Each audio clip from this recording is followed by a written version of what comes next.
நீங்க இருக்க வேண்டும் என்று இஸ்லாம் சொல்லுகிறது. இந்த உலகத்துல எவ்வளவு நல்லவனாக வாழும்போது எவ்வளவு கஷ்டம் வந்தாலும் சகிச்சுக்கிறங்க. அதுக்காக வேண்டி நிறைய மீறிடாதீங்க, வரம்பு மீறிடாதீங்க, தப்பு செஞ்சிடாதீங்க என்று சொல்லி நல்லவனாக உலக மக்கள் வாழ்வதற்கு பயிற்சி அளிக்கிறது. இந்த அறிமுகத்தை வழங்கிக் கொண்டு நம்ம கேள்வி பதிலுக்குள்ள இப்ப செல்லலாம். என் பேர் பிரேம்குமார், நான் பின்னத்தூர் சிதம்பரம். முஸ்லீம்ல எல்லாம் மது குடிக்க மாட்டீங்க. இந்த பொதுவா நீங்க முஸ்லீம் சமுதாயத்தில் இருக்க மாட்டோம், இந்த இதுல இருக்க மாட்டோம், மது குடிக்க மாட்டீங்க, புகைப்பொருள் எதுவும் ஈடுபட மாட்டேன் சொல்றீங்க. மற்ற பேர் நிறைய பேர் குடிச்சிட்டு இருக்காங்க.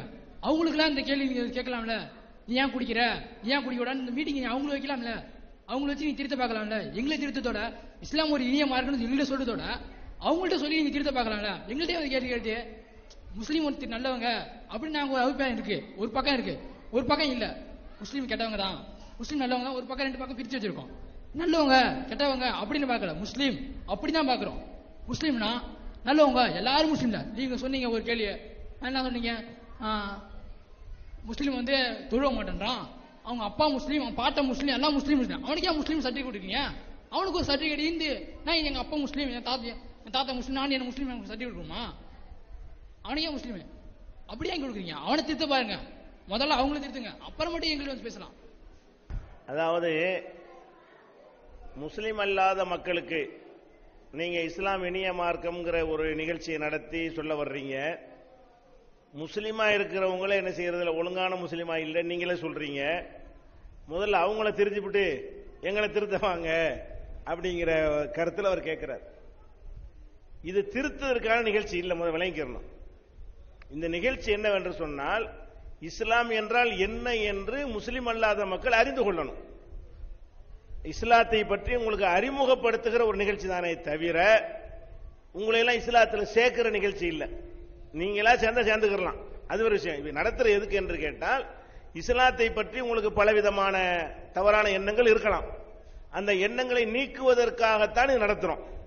முஸ்லிம்களை பொறுத்த வரைக்கும் அவங்க இஸ்லாத்தை பேணாவிட்டாலும் இஸ்லாத்தை பற்றி தப்பான எண்ணம் அவங்களுக்கு இருக்காது.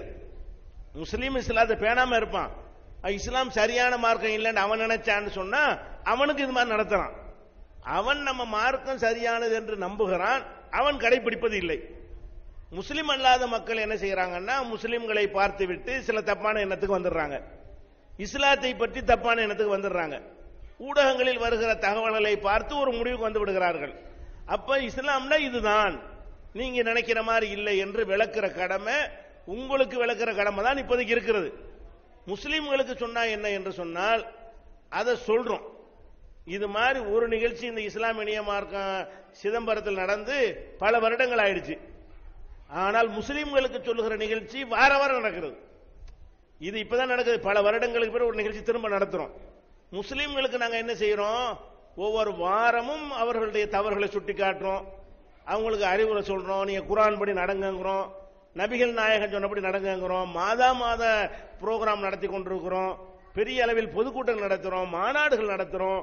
முஸ்லிம்களுக்கு ஆயிரக்கணக்கான நிகழ்ச்சிகளை நடத்தினால் இது மாதிரி 5-10 நடத்துகிறோம். இது ஒண்ணுதான் வாழ்க்கையில் நடத்தினாதான் உங்க கேள்வி கேட்க முடியும். நீங்க எங்களுக்கே வந்து சொல்லிட்டே இருக்கிறீங்க, உங்களுக்கு ஒன்னும் சொல்லலண்டு.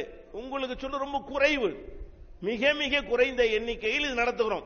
இப்ப இது நடத்தினோம் என்று சொன்னால் மறுபடி இதே சிதம்பரத்தில் எப்ப நடத்துவோம் சொல்ல முடியாது. ஆனா முஸ்லிம்களுக்கு வரதட்சணை வாங்கக்கூடாது அப்படின்னு சொல்லி பெரிய வரதட்சணை ஒழிப்பு மாநாடே போடுறோம், துண்டு பிரசுரம் கொடுக்கிறோம். எந்த அளவுக்கு அதை நாங்கள் கொண்டு போகிறோம் என்று சொன்னால், வரதட்சணை வாங்குற கல்யாணத்தில் நாங்கள்லாம் போகவே மாட்டோம். தௌஹீத் ஜமாத்துன்னு போட்டிருக்கல, இதுல ஒரு மெம்பராக ஒருத்தர் இருந்தாரையானால் அவங்க குடும்பத்தில் வரதட்சணை வாங்கினா நாங்க போக மாட்டோம். எங்க சொந்த பந்தங்களுடைய திருமணங்களில் வரதட்சணை வாங்கினால், ஆடம்பரமாக செய்தால், வான வேடிக்கை போன்ற பொருளாதாரத்தை விரயம் பண்ணும் வகையில் திருமணத்தை நடத்துவார்களே, ஆனால் மக்களை நீங்க போவாதீங்க என்று பிரச்சாரம் செய்து புறக்கணிக்கிற அளவுக்கு ஒரு பெரிய கூட்டம் இன்னைக்கு உருவாகி இருக்கிறது. எத்தனை முஸ்லிம் வீடுகளுக்கு போய் பாத்தீங்கன்னா இப்ப போர்டு போட்டிருப்பாங்க வாசல்ல, பேனர் மாதிரி, என்னது, தயவு செய்து வரதட்சணை திருமணங்களுக்கும் ஆடம்பர திருமணங்களுக்கும் எங்களை அழைக்காதீர்கள். வாசல்ல போய் நுழையும் போது கல்யாணத்து பத்திரிகை கொண்டு போய் திரும்பி வந்துருவாங்க, இவன் அழைக்க கூடாதுன்னு சொல்லி. அப்ப எங்க மக்களுக்கு சொல்ல வேண்டிய சீர்திருத்தத்தை இதை விட பல நூறு மடங்கு செய்கிறோம். இந்த சபை இதுக்குள்ள அவ்வளவுதான். இந்த சபை முஸ்லிம் அல்லாத வாய்ப்பே தவிர உங்களுக்கு தான் நாங்க சொல்லுவோம், அவனுக்கு சொல்ல மாட்டோம் அப்படின்னு இருந்தால் அந்த கேள்வி கேட்க முடியும். அவர்களும் சொல்ல வேண்டிய நிலையில் இருக்கிறார்கள், சொல்லிக் கொண்டிருக்கிறோம், அதிகம் சொல்லிக் கொண்டிருக்கிறோம் என்ற காரணத்தினால ஒரு குறுகிய எண்ணத்தோட நீங்க பார்க்க வேண்டியதில்லை. நாங்க சொல்லிக் கொண்டுதான் இருக்கிறோம். இது எதுக்குன்னு கேட்டா எங்களை பத்தி உள்ள தப்பான எண்ணங்கள் இருக்குமையானால் நீங்க நீக்கி நம்ம அண்ணன் தம்பியா இருக்கணும். தப்பான எண்ணங்களை களைந்து நம்ம சகோதரர்களா வாழணும் அப்படிங்கிறதுக்காக